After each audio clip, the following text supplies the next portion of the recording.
Bonjour à tout le monde. Avec l'aide de Hachem, nous allons essayer de commenter le début de la paracha.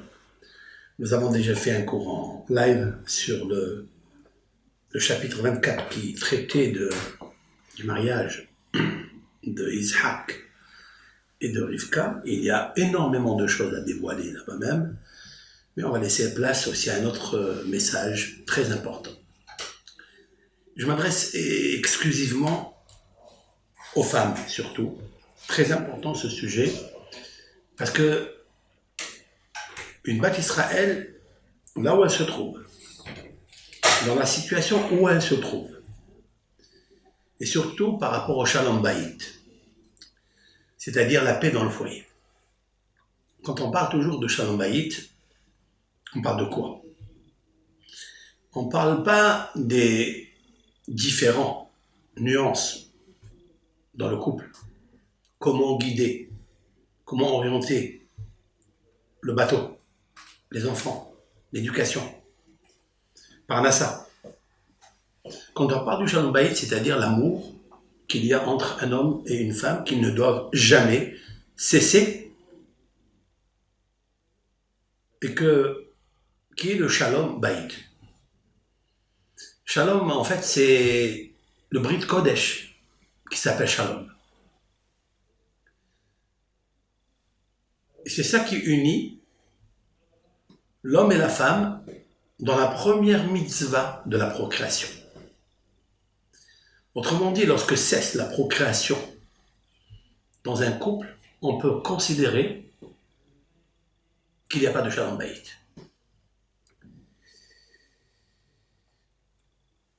J'essaie de dire des mots avec toute la pudeur. J'espère qu'on me comprend quand je fais par allusion. Qu'est-ce que Shalom Bayit? Un Bayit amiti, une maison qui vit dans la vérité. Quand on vit dans la vérité, cela veut dire quoi? C'est-à-dire qu'on est attaché l'un l'autre avec HaKadosh Baruch Hu, qui est nommé dans la Torah Elohim Hayim. L'Éternel est la puissance vivante. Elohim Hayim, c'est aussi la Torah qui donne la vie.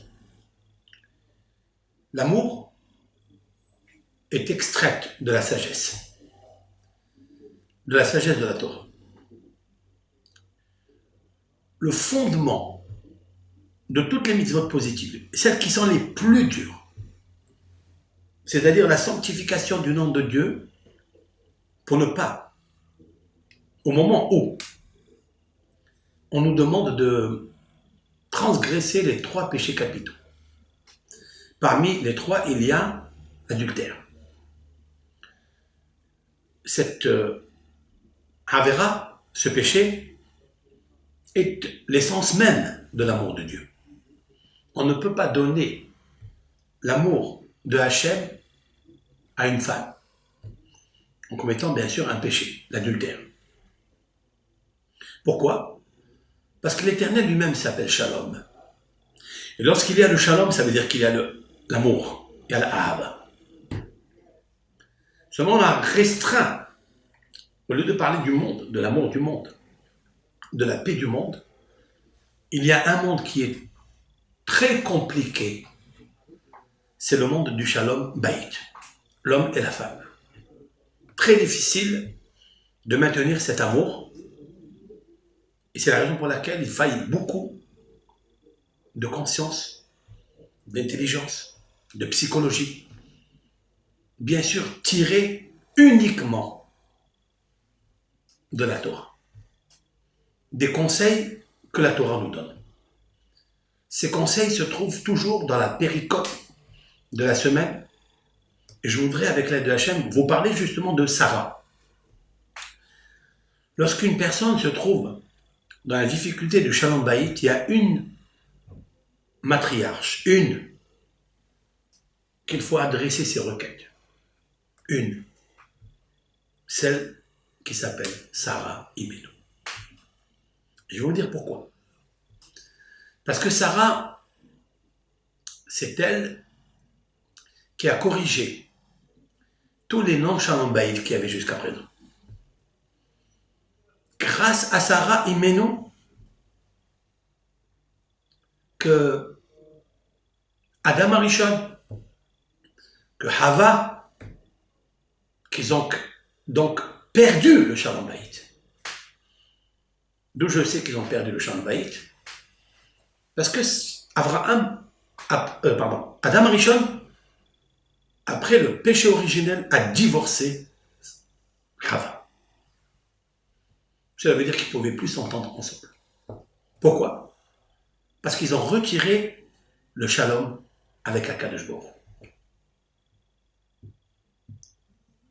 Et le Shalom avec Akadosh Baruch Hu consiste à l'amour de l'un vers l'autre. Donc la Shérina va reposer en eux. Mais pour cela, il faut mériter.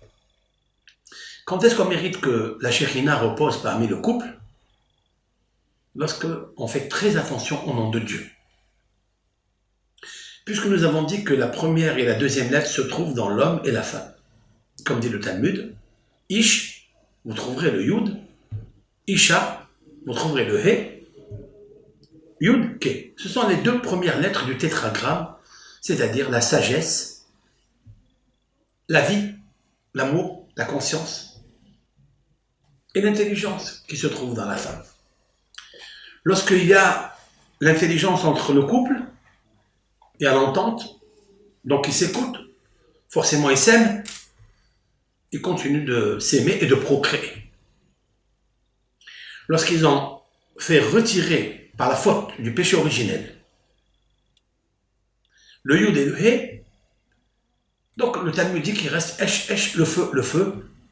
Peut-être c'est le feu qui est aujourd'hui en train de ravager certaines localités en Israël. Parce qu'il nous faut toujours faire très attention au soleil et à la lune. C'est-à-dire le Yud et le He. Si le Yud et le He se volatilisent, alors le feu prend dans la maison, dans une forêt, dans une ville. Il peut aller de partout. Nous l'avons vu lorsqu'il y a eu destruction du temple par le feu. Et le Hechal a brûlé une journée entière, le 9, et une demi-journée, le 10, Av. Le feu. Pourquoi le feu? Parce que le feu, en fait, c'est la lettre Yud et le He. Le Yud est la lettre la plus haute du tétragramme. Elle est la plus légère dans la pensée, parce qu'elle symbolise la pensée. Dans cette pensée, il y a l'intelligence. Cette intelligence s'appelle en fait Haya. Haya, ça veut dire vivante. Lorsqu'on abîme cette vie, cette intelligence, elle se transforme en feu par l'élément feu. Il y en a quatre éléments de base. Mais le Yud, il était équivaut au feu parce que le feu, il est le plus léger des 4 éléments de base. Il correspond à la lettre Yud parce que le Yud est la lettre la plus petite dans sa forme. C'est-à-dire c'est un monde tellement haut, extrêmement supérieur, que lorsqu'on abîme ça, il se remplace par le feu. C'est la raison pour laquelle nous devons nous inspirer de ce couple qui a perdu le couple. C'est-à-dire Adam et Hava ont perdu la notion de la Ahavat Hashem, donc il n'y avait plus de Ahava entre eux. Quand il n'y a plus de Ahava entre eux, il n'y a plus d'amour entre eux. Quelle est la résultante? Le divorce. Ils ont divorcé pendant 130 années. Ça a été récupéré par la suite par Yocheved, qui est né et qui a donné naissance à Moshe quand elle avait l'âge de 130 années. Parce que Yocheved étant une partie des intelligences, Nitzutzot, étincelle divine, de Hava. Celle qui est au milieu de Hava, qui a perdu son Shalom Bayit, qui a été récupérée par la suite. Parce que Hava a divorcé donc de Adam pendant 130 années. Comme la valeur numérique kol ça veut dire la voix. Parce que Adam a entendu sa voix pour pratiquer le péché originel quand elle lui a donné à manger et il a mangé. Kouf lamed, kouf 100, lamed 30, 130, c'est kol, c'est-à-dire la voix. Il a écouté sa voix, son conseil, si l'on peut dire ainsi. Et pour cela, il a été puni, manquement d'amour, manquement de devoir conjugal, donc de procréation. Quand Adam Arishon a fait Teshuvah, à la suite d'avoir rencontré son fils Caïn, qui était content à un certain moment, après le meurtre, il avait fait Teshuvah. Et Adam Arishon lui dit, pourquoi tu es content? Il lui dit, parce que l'Éternel m'a pardonné ma faute. Il dit, qu'est-ce que tu as fait? Il a dit, j'ai fait Teshuvah. Ah, il a dit, ça existe la Teshuvah? Il ne savait pas. Et il a proclamé et fait une louange extraordinaire. Il a dit, Mizmor Shir Leyom HaShabbat. Mizmor cantique pour le jour du Shabbat. Qui a dit ce psaume? C'est Adam Arishon. Tov Leodot l'Adonai, il est bon de remercier l'Éternel. Il est bon de remercier l'Éternel parce que l'Éternel est bon. Il m'a accordé la Teshuvah, il a accordé à mon fils la Teshuvah. À la suite de ça, il est marqué dans la Torah, dans la Genèse, Vayeda Adam et Hava, vateledlo et Shet. Et Adam a donc connu sa femme, il a pratiqué le devoir conjugal, après la Teshuvah. Il a donné naissance à Shet, c'est le troisième enfant. Et dans ce troisième enfant, il y a toutes les puces âmes des tzadikim qui se trouvent dans cette âme. Il existe aussi dans cette âme de Shet, qui est le remplaçant de Hevel, car il est sous la place de Hevel, comme c'est marqué dans le texte, et le Zohar de dire que de là va sortir Moshe Rabbeinu. Pourquoi Moshe Rabbeinu? Parce que le mot Shet, c'est Hushtat. Hushtat, ça veut dire on a structuré le monde grâce à cet enfant-là. C'est la raison pour laquelle dans le Beth Amikdash, tout à fait en bas du Beth Amikdash, il y a ce qu'on appelle Even, une pierre qui s'appelle Even HaShetia. C'est une pierre par laquelle le monde a été fondé. Autrement dit que le monde entier repose sur cette Even HaShetia, d'où vient le mot Shet, qui est en fait la partie du Beth Amikdash. Parce que le Beth Amikdash, c'est la pierre, si l'on peut dire ainsi, qui irrigue par son fondement le monde entier. Et c'est la raison pour laquelle Moshe Rabbeinu ne peut pas rentrer là-bas. Je voudrais expliquer ça dans un autre cours. Maintenant, l'intermédiaire entre la naissance de Moshe par Yocheved à l'âge de 130 années et Hava, qui a été divorcée et perdu son Shalom Bayit à cause de la faute originelle et répudiée pendant 130 années, c'est notre matriarche Sarah Imenu. Sarah Imenu est le Gilgul, la réincarnation de Hava. Quand on reçoit des gènes de Hava, il faut savoir qu'on reçoit des gènes positifs et des gènes qui vont nous gêner dans la Avodat Hashem, dans le service divin. Mais si ils doivent gêner Hava, ils vont gêner le couple d'Abraham. Et pourtant, elle s'est mariée à l'âge de 15 ans, Sarah, et elle a vécu 127 ans. Je lis le texte de la Torah. Vayeyu Haye Sarah, et voici les années de Sarah, la vie de Sarah, plus exactement.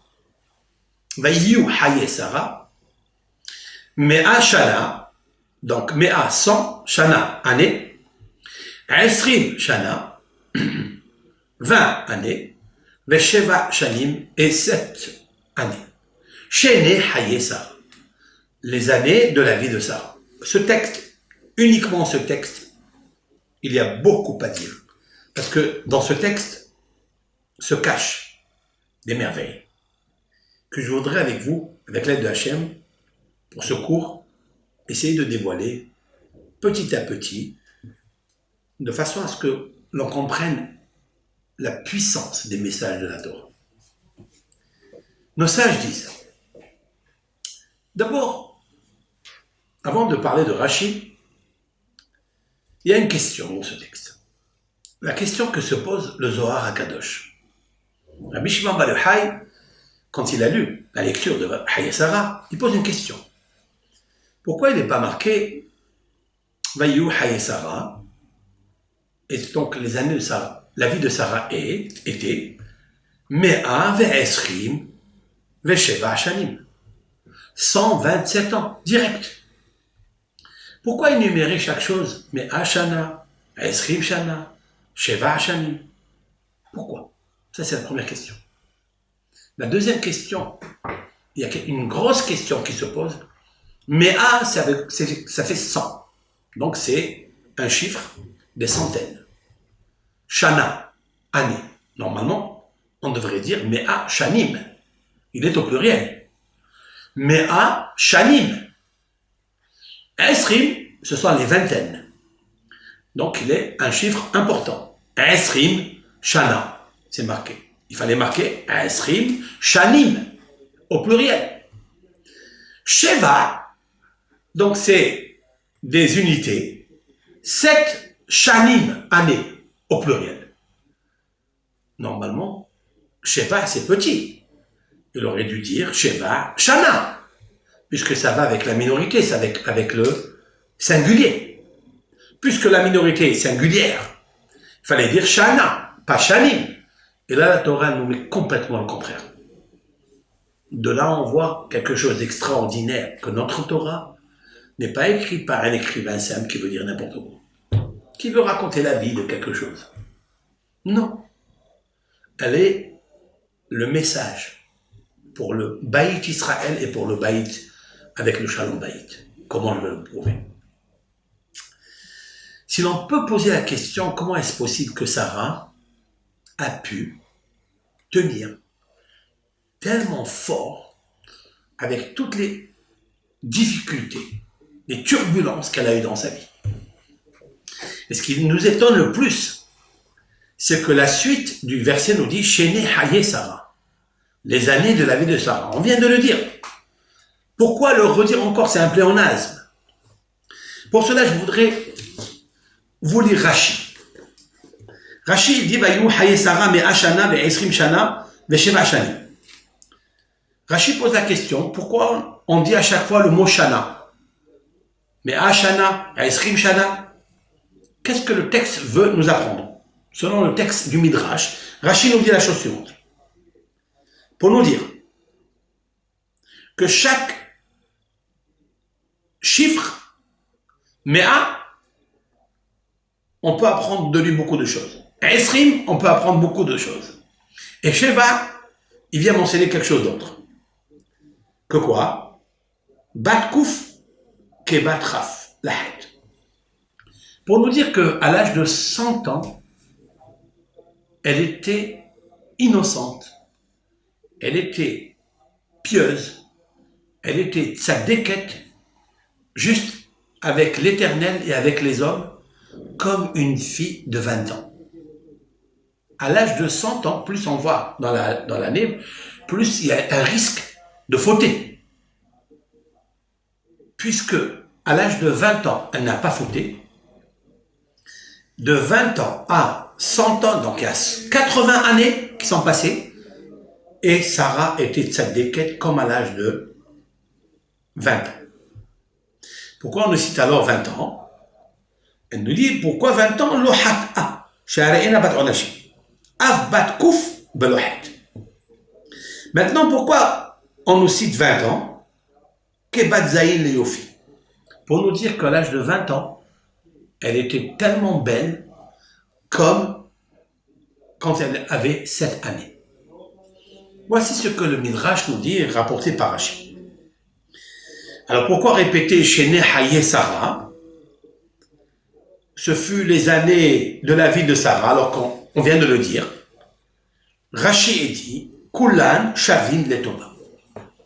Toutes ces années, les 127 années, ils sont nivelés dans le bonheur. Ça veut dire que tout, depuis 7 ans jusqu'à 127 ans, elle était sans problème. Elle avait le tov, elle avait le bonheur. C'est très difficile d'expliquer ce texte-là de Rashi, Kulan Shavin Letova. On sait très bien, et je viens de le dire, que Sarah est investie par l'âme de Hava. Et on sait que pour faire une réparation d'une âme qu'on reçoit, qui était, entre guillemets, défectueuse, c'est-à-dire qu'il y avait des dettes, qu'il y avait un remboursement à faire à Hachem pour la ramener à Hava, à la Neshama qu'elle possédait avant. Et qu'après la faute, c'est impossible de revenir à la brillance, au niveau exceptionnel qu'elle avait avant la faute. Et là, on nous dit que Hava, toutes ces années, elles étaient bonnes. Viens, on va se rappeler un petit peu les déceptions qu'elle aurait pu, Sarah. On sait très bien que toutes ces années n'étaient pas en ordre chez elle. Combien de périodes d'errance elle a passé? Combien elle a supporté? L'histoire de la famine en Eretz Israël. L'histoire de la descente en Égypte avec le pharaon qui l'a kidnappée et qui a voulu faire d'elle une shifha, une servante, abuser d'elle. C'est vrai qu'elle est sortie de là parce qu'elle était une grande sadéquette et l'Éternel ne l'a pas laissée toucher. Nous avons vu l'épisode de Avimelech. C'est lui aussi, il a voulu prendre Sarah. Il a rentré dans sa chambre. Donc imaginez une femme tellement sadéquette.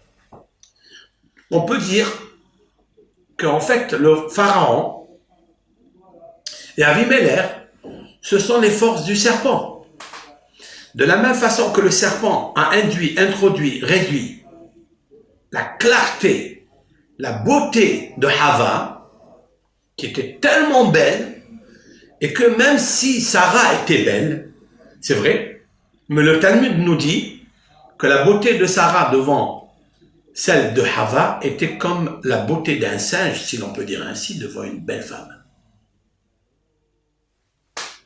On ne peut pas s'imaginer. Est-ce qu'on parle ici d'une beauté physique?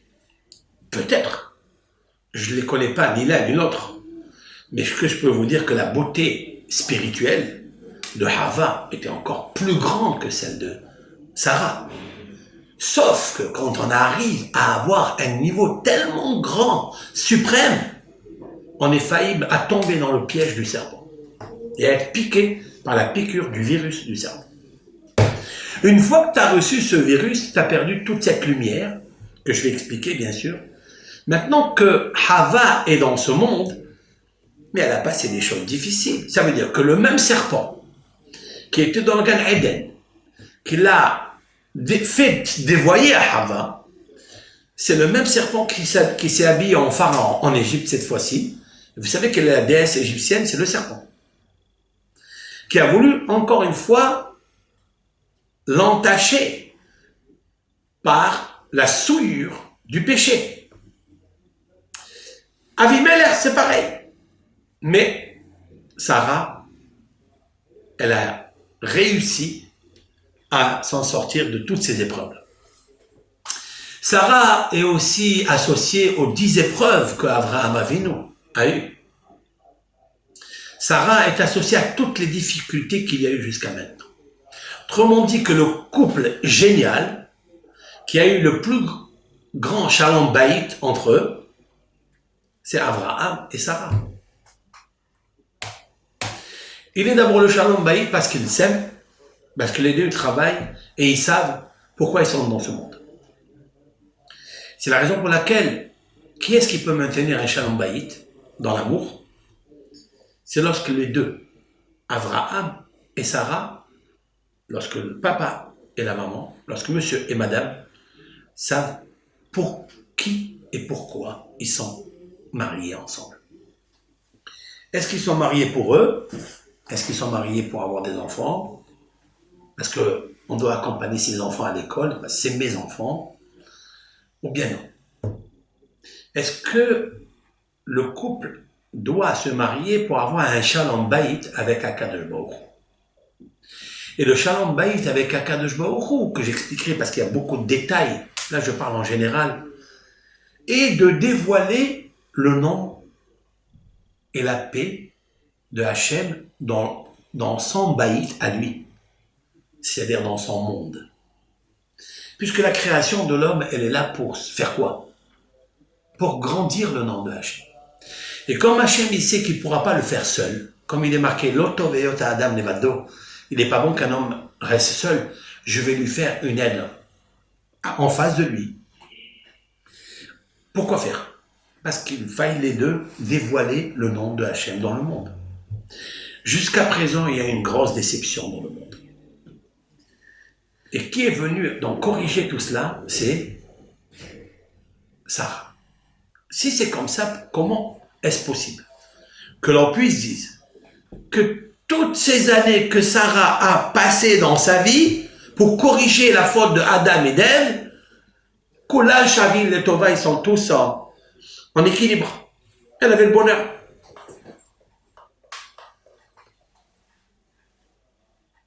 Qu'est-ce qu'on apprend de là? Et ça, c'est important, très, très, très important, ce que je veux dire. On voit de là que si la personne, même quand elle subit des épreuves, elle accepte sur elle ces épreuves avec amour, eh bien, on peut dire que cette personne vit le bonheur. Ça, c'est le Yesod, Moussad. C'est un fondement qui est posé.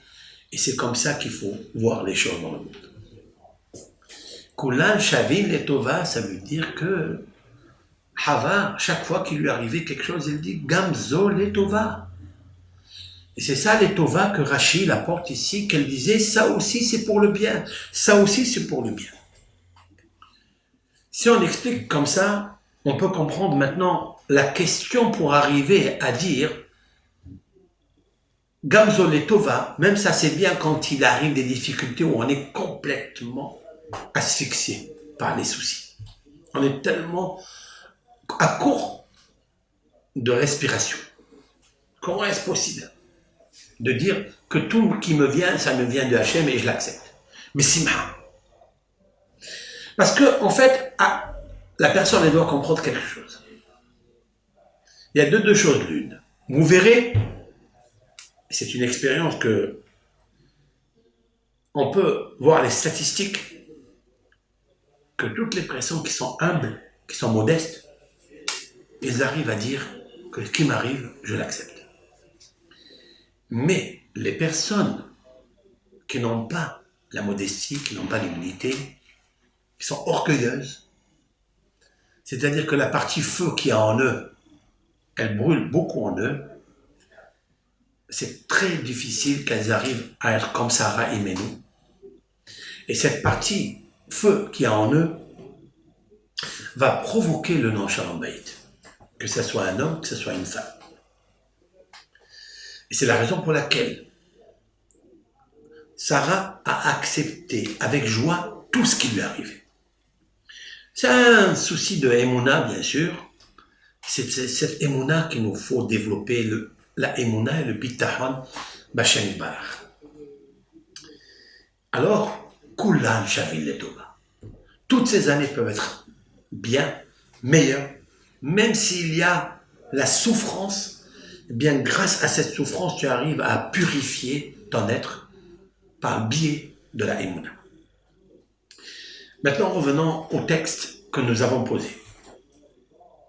Nous avons dit pourquoi la Torah n'a pas dit que Sarah a vécu 127 années. Direct. 100 ans, 20 ans et 7 années. Et pourquoi pour la minorité, c'est-à-dire 7, ils ont dit Shanim. Shanim, ça veut dire des années, alors que c'est singulier. Et que pour les 100 années, c'est marqué 100 Shana. Une année. Mea Shana. Esrim Shana. Il fallait dire Esrim Shanim, Mea Shanim, au pluriel. La réponse. C'est ça le message que je voudrais transmettre. Je vais le dire d'abord au nom du Zohar, le terme du Zohar, parce que quand on sort de sa bouche, quand on écoute la notion des paroles Kodesh qui sont sorties de la bouche de Rabbi Shimon Bar Yochai, déjà ça influence la neshama du juif, de la juive, déjà. Man dehave zair ave givir. Man dehave givir ave zair. J'explique. Tout celui qui est petit, il est grand. Et tout celui qui est grand, il est petit. Mais c'est 100 années, c'est grand. Shana, c'est-à-dire petit. Vous savez pourquoi il est grand? Parce qu'il se considère petit. Esrim, 20, Shana, petit. Sheva, celui qui se considère Shanim, alors il est Zahir, c'est-à-dire petit. Celui qui est petit, Shanim, il est grand. Celui qui se pense qu'il est grand, alors il est petit. Shana. 100, Shana. Esrim, Shana. Mais Sheva c'est combien? 7, c'est très petit. Shanim, alors il est grand. Maintenant, revenons au texte que Rashi a apporté. Rashi a apporté le texte. Pourquoi on a dit 100 années, 20 années, 7 années? Pourquoi? Parce qu'à 100 ans, elle était innocente et pieuse comme à l'âge de 20 ans. Et à l'âge de 20 ans, elle était belle comme à l'âge de 7 ans. La question se pose. Pourquoi on parle de la beauté chez Sarah? Pourquoi parler dans la Torah et plusieurs fois, à maintes reprises, la Torah par exemple, on va le voir ici, Rashi, et plus exactement, on va le voir que Avraham Avinu, il a dit, quand ils sont descendus en Égypte, il lui dit, Inena yadati ki isha yefat mar'eat. Tu es une femme très très belle, qui est agréable à voir. Il a peur que l'Égypte va voir ça. Pourquoi on parle de ça? La deuxième chose aussi, ici dans Sarah, et aussi on va le voir chez Rivka. Rivka, Eliezer, la Torah stipule une phrase, dit, quand il a fini de parler, et voilà que Rivka elle sort, et la fille elle est Yefat Mar'eh, elle est très belle. Pourquoi la Torah ne parle de Yefat Mar'eh? Nous le verrons après dans Rachel, lorsque Yaakov, il est devant le puits, il va soulever la pierre, parce que les bergers ne pouvaient pas, il fallait réunir tous les 100 bergers pour tirer la pierre du puits. Quand il voit Rachel est fat, mar'eh, to'ar, fat mar'eh, la Torah là-bas, elle a ajouté encore un peu plus, la beauté physionomique, la beauté de la structure. Bien sûr, ici, on peut parler du physique, on peut parler aussi du métaphysique, les deux. Pourquoi elle nous parle de ça? Alors, il faut savoir quelque chose, que la beauté physique d'une personne, elle lui vient par le biais de sa neshama. Lorsque neshama, elle est pure, lorsque neshama, elle est attachée à Hachem, bien Hachem, il y a une beauté spirituelle qui existe, et cette beauté spirituelle, lorsque la Torah veut parler d'une femme, à plusieurs reprises, elle nous parle de cette beauté spirituelle. Cette beauté spirituelle, c'est quoi? Comment on arrive à acquérir cette beauté spirituelle? Eh bien, cette beauté spirituelle, elle arrive par rapport aux épreuves que cette personne endure, passe. Cette beauté spirituelle peut attacher l'homme à Akadosh Baruch Hu, et le reflet de l'attachement de Akadosh Baruch Hu lui donne une beauté spirituelle. Je donne comme exemple Moshe Rabbeinu. Moshe Rabbeinu, la Torah, à un certain moment, quand il est descendu de la montagne, il a reçu la Torah elle dit Kikaran Orpanav. C'est-à-dire que Moshe ne savait pas que son visage rayonnait. À quel moment il a eu ça? Ce rayonnement du visage qu'on a trouvé nulle part, chez aucun patriarche, ni aucun être humain, après et avant Moshe, lui est venu de quoi? Il lui est venu parce qu'en fait, il s'est débarrassé un petit peu de tout ce qui est matériel pendant 40 jours, 40 nuits. Quand vous restiez dans le Hanan, dans le colonne de nuée, dans le ciel, dans la montagne, avec Akadosh Baruch Hu, et il a étudié de la bouche de Hachem, si l'on peut dire ainsi, eh bien, il s'est attaché à la beauté de la Torah, à la beauté de Hachem. Et cette beauté de Hachem lui a conféré ce visage magnifique qui rayonnait, au point où Moshe Rabbeinu devait faire un masque pour cacher sa lumière. Sarah, quand on parle de cette beauté, il nous faut savoir que ça vient de la hanava, de la modestie. Suivez-moi. La Gemara raconte qu'il y avait un rabbin qui était docteur de la Mishnah il y a 2000 années, il s'appelait Rabbi Yoshua ben Hanania, un des rabbins, des maîtres de Rabbi Akiva. Rabbi Yoshua ben Hanania avait l'habitude d'être avec l'empereur romain. Il voyageait énormément, donc il était à Rome. Et il avait beaucoup de discussions avec la fille de l'empereur. Elle lui a posé énormément de questions parce que cet empereur aimait énormément discuter, dialoguer, s'enrichir par la sagesse de Rabbi Yoshua ben Hanania. Rabbi Yoshua ben Hanania avait deux élèves qui étaient très très pauvres, mais qui ils savaient compter les gouttes d'eau qu'il y avait dans les océans. Par un calcul mystique du texte, d'un passouk, dit le Talmud, ils savaient compter combien de gouttes d'eau il y a dans la mer. C'est incommensurable. Donc, qui était le maître alors? Alors, elle lui a dit, Efcha, la fille de l'empereur, demande à Rabbi Yoshua ben Hanania, Efcha chokhma mefoueret bikli mechouar. Est-ce possible d'avoir une sagesse tellement belle dans un vase qui est tellement laid? De quoi s'agit-il? Rabbi Yoshua ben Hanania n'était pas forcément un homme qui était beau.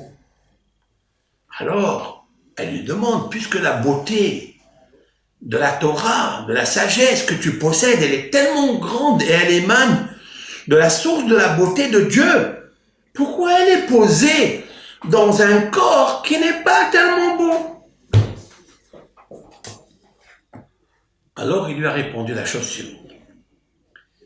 Il lui a dit, ton papa, où il met le vin précieux, le vieux vin qu'il a, le meilleur vin qui existe dans son palais, où c'est qu'il le met? Alors, elle lui a dit, donc les Heres. Il lui a dit, il lui met dans un pot en argile, dans des bouteilles en argile. L'argile, c'est un conservateur, donc on met le vin à l'intérieur de l'argile. Il lui a dit, va lui dire qu'il le mette dans un vase en argent ou en or. Bon, elle écoute le rav, elle va chez son père, et elle dit à son père, dis-moi, est-ce que tu peux mettre le vin que tu as dans un vase en argent ou en or? Elle lui a dit, mais qui t'a dit une chose pareille? Il était étonné, puisque le vin, on le met dans l'argile. Et il lui a dit, c'est ton maître, c'est Rabbi Yoshua ben Hanania, celui avec qui tu dialogues, tu t'exaltes. Alors il a dit, mais si tu as dit ça, fais-le. Donc il a donné ordre à ses serviteurs de le faire. Alors il le met. 3 jours après, il demande de boire du vin. Le shamash, il lui amène. Il boit le vin, il est complètement vinaigre. Vinaigre. C'est pour ça qu'on l'appelle vinaigre. Vin aigre. C'est le vin qui est aigri, donc vinaigre. Il a dit, mais c'est impossible, c'est quoi ça? Et donc il retourne chez la fille, il lui dit, c'est quoi ce conseil que tu as donné? Le rav, elle vient chez Rabbi Yoshua ben Korhan, elle dit, ben Hanania, et dit, dites-moi, vous savez combien ça coûte le vin? Ce vin magnifique, on l'a perdu? Alors, il lui a répondu, il a dit la chose suivante. Il lui a dit, quand on parle de la bonté du vin, ou la beauté, le parfum du vin, il faut savoir que ce vin, il faut le mettre dans un ustensile qui est très petit, qui n'a pas une grande importance en lui-même, mais qu'il a une qualité qui s'appelle le Heres, l'argile. Parce que tout ce qui est grand, tout ce qui est beau, il faut le mettre dans un vase qui est humble. Si tu le mets dans un vase qui est or, qui est argent, ça ne s'accorde pas ensemble. Autrement dit, que si Akadosh Baruch Hu a choisi de m'octroyer, de me faire bénéficier de la sagesse divine, la sagesse, la Torah, l'astronomie, l'astrologie, alors il faut savoir qu'Akadosh Baruch Hu, il m'a rendu un corps, un visage qui n'est pas tellement beau, parce que, en fait, la Torah, elle peut reposer uniquement dedans. Alors, ils sont revenus chez le père, et le père lui pose une question au Rav, il lui dit, mais il y avait des gens beaux, hein? Et quand même, ils étaient très intelligents. Comme ça explique la Gemara. Prenons par exemple Yosef Hatzadik.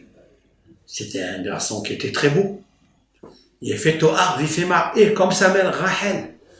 La sagesse de Yosef brillait au point où le pharaon va proclamer devant tout le monde, devant ses ministres. Ish Hacham Venavon, un homme sage et très intelligent. Il a même l'esprit divin en lui. Et Yosef était très beau. Donc c'est une contradiction avec ce que tu dis. Écoutez la réponse qu'il lui donne. Il dit, si il avait détesté la beauté physique, il aurait été plus sage encore. Et plus intelligent encore. Fin de citation. Maintenant, on va comprendre maintenant Sarah. Sarah, qu'est-ce qu'elle était? Belle physiquement?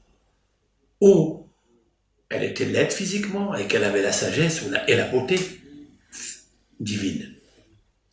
C'est sûr et certain que Sarah, elle avait une beauté physique aussi qu'une beauté spirituelle. C'est sûr et certain. Sinon, Abraham, pourquoi il lui dit, tu n'as qu'à dire que tu es ma sœur pour ne pas qu'il le tue? Pourquoi? Parce qu'elle est belle. Mais si elle est belle que spirituellement, les Égyptiens vont voir que dalle.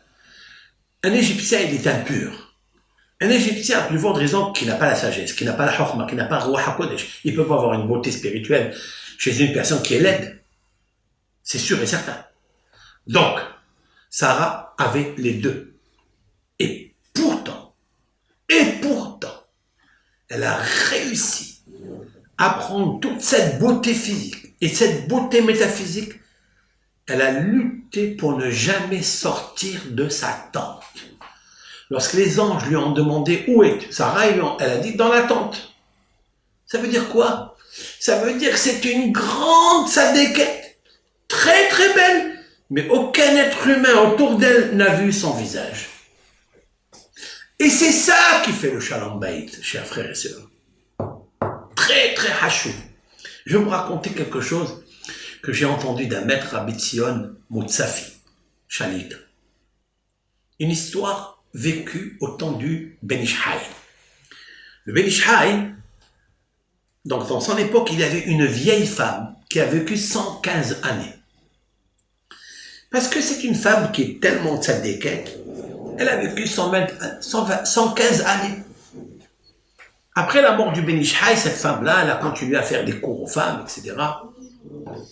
Et un jour, elle décède. Et parmi les personnes qui avaient à la Levaya, il y avait le père, donc, de Rav Tzion Moutsafi, et qu'il a assisté à la Levaya de cette grande dame, de grande sadéquette. Et ils ont enterré cette femme, etc. 20 années après, est mort un monsieur un commerçant, 20 années. Et la place qu'il a prise, c'était à côté de cette femme-là. Mais on ne sait pas qui a enterré ici. À l'époque, comment on appelle ça? À Bagdad, toutes les tombes n'étaient pas en chaïch, en marbre comme aujourd'hui, en pierre, etc. C'était avec de la terre vierge, de la terre molle. Seulement les tombeaux étaient obliques, comme ça, parce que les pluies tombaient énormément là-bas. Et donc l'eau, elle coulait, au lieu de stagner sur la terre, elle pourrait complètement diviser, éparpiller la terre, et on peut voir le corps, Hazvé Shalom. Donc il faisait un système oblique pour que, comme ça, une pente, comme ça l'eau.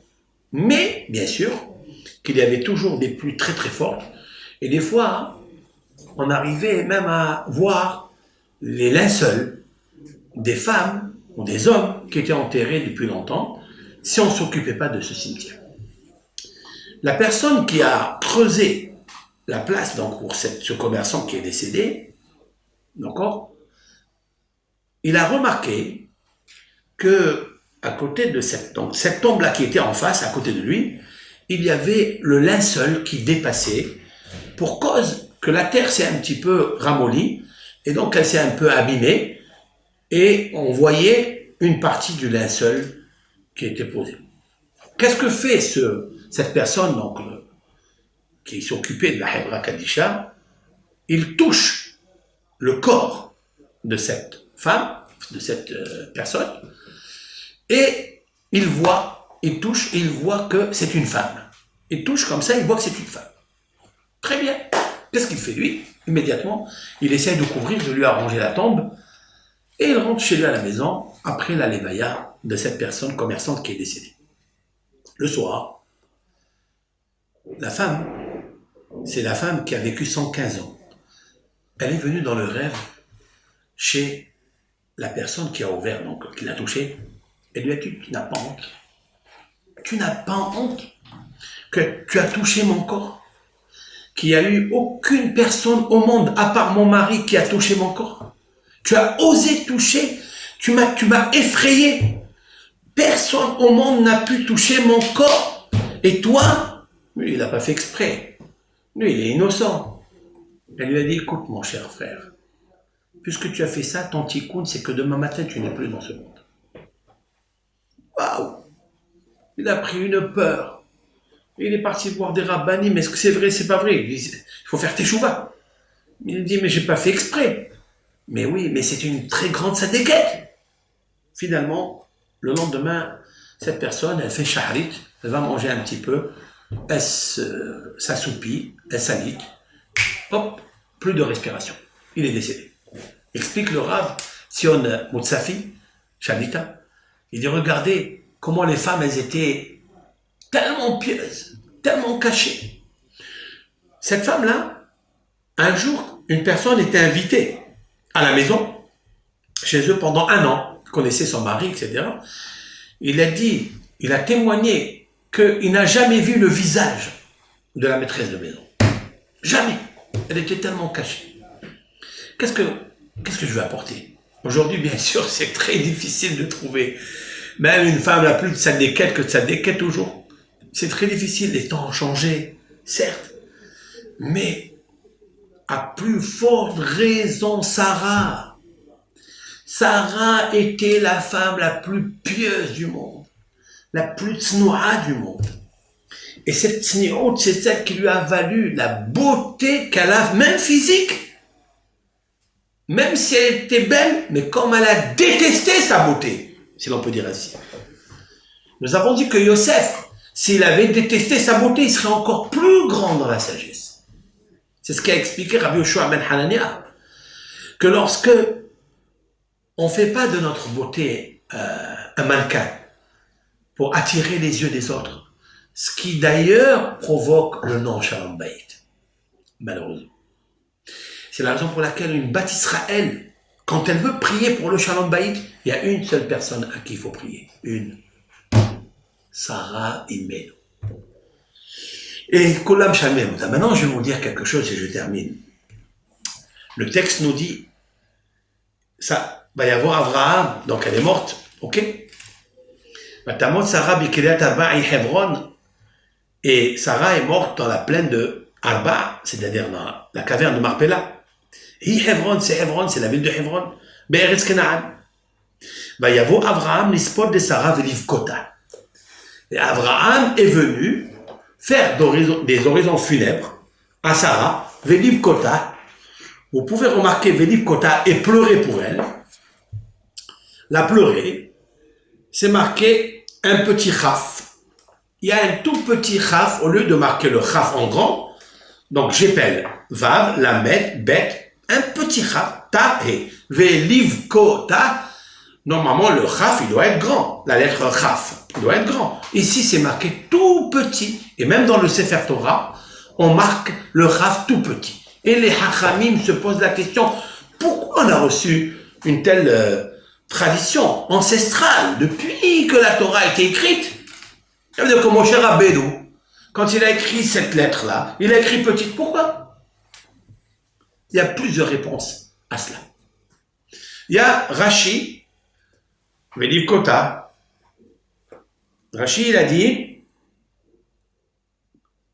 Nismecha mitat Sarah le'akedat Yitzhak. D'accord?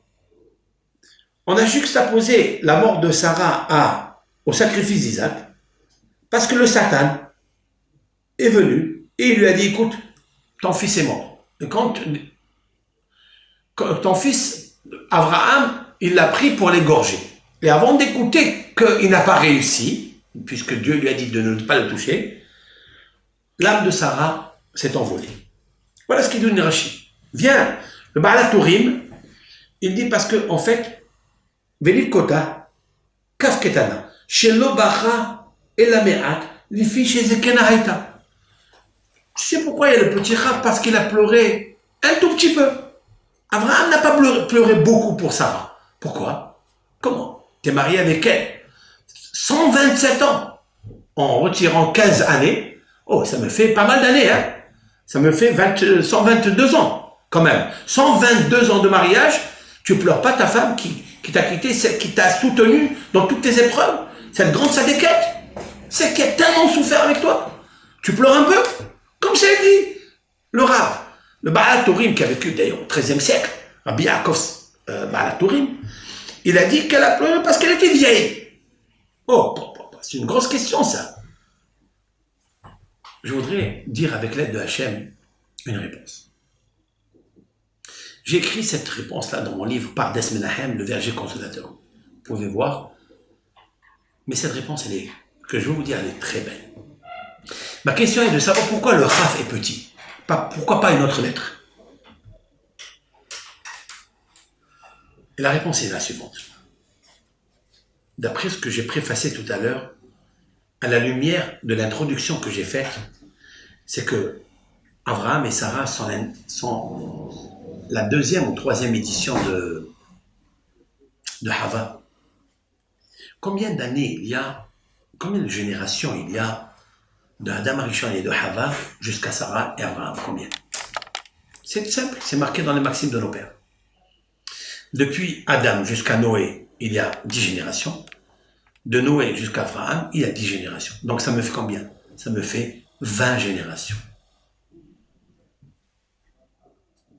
Qui a rectifié, a corrigé, a embelli toutes ces 20 générations? C'est qui? C'est Sarah. C'est pour ça que le Chaf, qu'est-ce que le Chaf? La lettre Chaf, c'est la valeur numérique 20. 20. Chaf, c'est 20. Abraham a pleuré cette grande femme. Et il a pleuré beaucoup, cette grande femme. Pourquoi? Parce que ça a été la seule et unique femme qui a corrigé les 20 générations qu'il y a de Adam jusqu'à elle, pour corriger la faute de Adam Arishon et pour corriger la faute de Hava. Et c'est elle qui a aidé Abraham pour corriger la faute de Adam Arishon. C'est la raison pour laquelle c'est marqué après, Vaya comme Abraham. Et Abraham s'est levé et il est parti chercher la sépulture, la Me'at Marpella, parce qu'il est impossible, hein, de laisser une femme sans être enterrée dans l'endroit le plus magnifique spirituellement, le plus beau. C'est de là, Hebron, où est Mehoubar, où est attaché toutes les prières du Gan Eden par ici, dans cette terre qui monte par Hebron, parce qu'en Hebron, il y a le nom de Dieu qui est grandiose, Kiryat Arba, c'est-à-dire la lecture des 4 lettres du tétragramme par lesquelles Sarah Imenu, la Emouna, est arrivée à tenir le Shalom Bayit avec Abraham et ne pas le disloquer, ni à cause de l'épreuve du pharaon en Égypte, ni à cause de Avimelech, ni à cause de toutes les épreuves qui arrivent. C'est ça le Chaf, le petit Chaf. Maintenant on comprend pourquoi le petit Chaf et pas le petit bête et le petit Tav. Non, Chaf. Parce que Chaf, 20 générations. Et comment elle est arrivée? Chaf, en hébreu, c'est la paume des mains. Ça, Kaf. Avec la paume de main, elle a servi les pauvres. Elle a donné ce que Hava avait détruit en prenant avec la paume de la main, pas la pomme fruit, la paume de la main, elle a pris le fruit interdit. Sarah a corrigé avec la paume de la main quand elle prépare la hala, Alors je vais vous dire à vous les femmes, quand vous préparez et pétrissez la hala, faites-le pas avec le mixeur. Quelquefois, quand il y a 1,666 kg, faites-le avec la paume de vos mains. Parce que cela, ça vous donne la force de corriger la faute originelle qui s'est produite 20 années, 20 générations, jusqu'à Sarah, et de dire Bisrout Sarah et Menou. Bisrout, les 20 générations qu'elle a corrigées, et bien que Akadosh nous apporte la beracha dans cette hala, dans ce pain. Voici le petit cours que j'ai essayé de vous faire. Shabbat Shalom à toute la communauté dans cette émission Remez. Kol Tov.